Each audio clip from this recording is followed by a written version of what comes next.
We left off in the last episode trying to actually display this li text as text on the screen rather than creating an li bullet, because we want a task called learn the li tag. But what we discovered is when we added this to the screen, li then became a real tag on the screen and split this text, and now we have a big issue. I also explained that this could be a real security risk if maybe we're building up this to-do list application, and if users were able to enter, say, a script tag and inject JavaScript onto the page, that could be a big issue. So in this lesson, we are going to learn about encoding text and making it safe to display on the screen. Let's go. First, I'm going to show you kind of what our end result is. What needs to happen in order for us to encode this text and display it on screen. And then I'll show you how we get there. So what needs to happen is anytime we want to display special characters that might be interpreted as HTML, anytime we want to display those as text on the screen, we have to do what's called encoding them. And that involves taking what is this special character, which is the less than sign or the opening angle bracket, and encode that using HTML entities. So in this case, it would be an ampersand LT semicolon, and then the greater than sign or closing angle bracket would be ampersand GT colon. LT stands for less than, GT stands for greater than. Now, I'm going to kind of breeze over this. Don't worry about fully understanding that. But if I hit save here and refresh, now I can actually see LI in angle brackets as text on the screen. It's not being interpreted as HTML. It's actually visible text on the screen. So how do we achieve wanting to display sometimes text that has these special characters to the screen without it thinking that it's HTML that we're trying to put on the page? There are some built-in functions that we can use in JavaScript. Of course, there's a function for that. There are some built-in functions that we can use to automatically take strings and encode them. It can seem a little bit complicated to start, but that's what we're doing in this episode. We're going to walk through it. So let me go back to our original text here, which is learn the li tag. I'll save and refresh, and once again, that is being interpreted as a new fifth bullet. What we need to do here is alter our li function, which is generating the HTML for each bullet. I'm going to go ahead and close my left-hand panel here just to get some more room. This li function is just simply using string concatenation to place an opening li tag and a closing li tag on either end. And it's using the text in the middle, but this text, we need to encode whatever this value is, just in case there are some special characters. This string concatenation is really a manual way to create this tag. And as we've seen, it has some security risks as well. So we are going to programmatically build up an HTML tag and output it from this li function. For that, this is actually going to take a few lines of code. So far, as we've learned functions, we have our inputs, our fat arrow, and then our output all on one line. But we need multiple lines to work with here. So I'm going to erase this output because we're going to redo this. And then I'm going to open a set of curly braces. So that is the shift button and above your square brackets. And I've put an opening curly brace here and a closing curly brace at the end. This allows us to have multiple lines of code within this function. So the first thing I'm going to do is I'm going to reference this old document variable that we have automatically for us in every web page. So I'm going to say document dot, And then there's a function on document called create element. Once again, the capitalization is important here. So create is in all lowercase, and then the first E in element is capitalized. I'm opening a set of parentheses here to call this function. And what create element does is it programmatically creates an HTML element.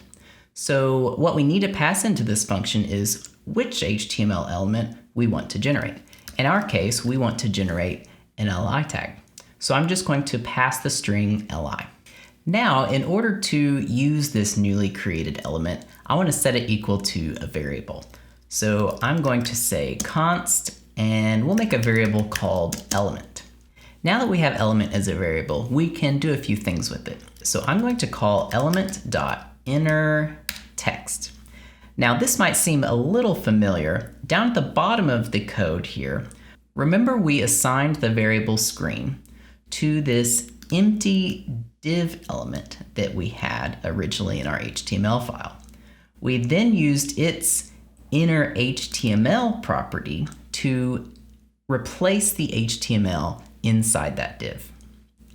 Here, instead of calling inner HTML, we are using the property inner text to assign new text within that li tag.